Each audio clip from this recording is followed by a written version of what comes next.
Hey guys, anyways, Hope here. Welcome back to the channel. Now, iOS 15.4 will soon be released here to the general public. So in this video, I wanted to share with you guys a few things you should consider doing right after you update to iOS 15.4.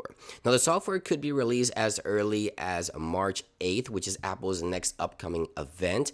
This software could be released to the general public then or within the next couple of days afterwards. So we're really close to an official release for this software. By the way, if you want to go ahead and update right now before Apple releases the software, I'll have a tutorial linked in the cards here on the screen so you can go ahead and install iOS 15.4 if you just can't wait for the final release in the next couple of days. Now, as always, if you would like to stay up to date with the latest iOS news and Apple software updates, don't forget to subscribe and make sure you turn on those notifications so that you don't miss another episode. Now, the first thing I always say is that when you update to a new iOS update, you also want to check for carrier updates. And these carrier updates will be found under Settings, General, and About. If you go into this section here, if there is a carrier update for your carrier, you should see a pop-up on your screen right here on the center. You want to click, obviously, Update Carrier Settings, and this should update your carrier settings for better network compatibility, call quality, and performance overall, better network performance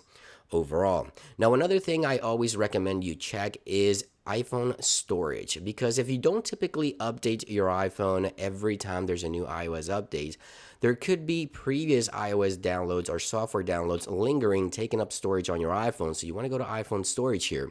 And if you see any iOS updates lingering, you can delete those. Let me show you here on this iPhone 8, for example. I go into settings here.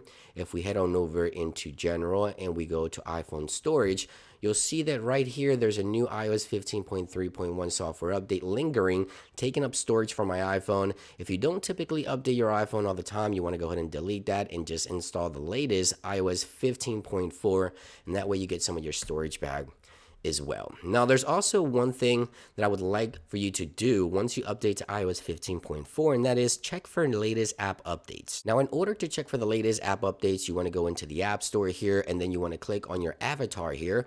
Even if you have the automatic app updates enabled, you want to go ahead and check for app updates, because right after Apple releases a new software, developers typically also push out new updates for their applications for better app compatibility, software compatibility, stability. You avoid any crashes. So just go ahead and check for app updates, even if you have the automatic app updates, because sometimes it takes a while for that automatic app updates to trigger. You want to make sure that once you update, you're running the latest updates for your app, again, for better app compatibility and stability. Now, there was a major bug within iOS, previous iOS 15.2, and I believe it's still lingering on 15.3.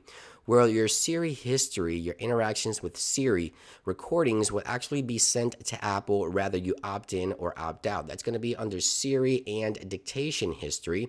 Now, what you want to do is after updating to 15.4 is click Delete Siri and Dictation history here so that you can delete anything that's stored on Apple servers, and 15.4 will fix that bug where these voice interactions were still being sent to Apple within the latest iOS 15.3, 15.3.1. Now, one of the major features coming to the iPhone with iOS 15.4, right after you update to the software, it will automatically guide you to set up your Face ID with a mask or without a mask. And now, if you choose to set up Face ID to unlock, make payments, download apps, and things like that while you use a mask, you can choose the option use a mask with Face ID.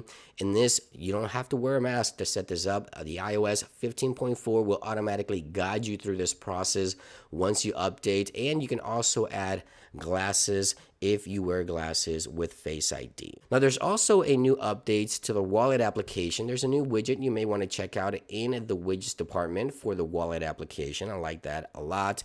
And if you use the Apple TV app, so let's head on over to the Apple TV app here, and you now have a new option for SharePlay across the share sheet. So for example, if you want to go ahead and watch this with a friend, right here with SharePlay, you click share, and now you have this really cool option where you can send this via SharePlay and the other person on the other end obviously can go ahead and enjoy this movie, TV show, or whatever it is directly with you by having that option enabled there under the share sheet. I think it's a great update overall. One of the biggest updates, as I mentioned before, iOS 15.4 will soon be released. Again, Apple's March event, as of the filming of this video, is 2 days away, and Apple could be releasing the software then, if not within the next couple of days after that. And if you want to try it out now, as I mentioned before, I'll have a video for you guys in the description. You can check out and install 15.4 right now. Hope you guys enjoyed this video. Thank you for watching, and I'll see you on the next one. Peace.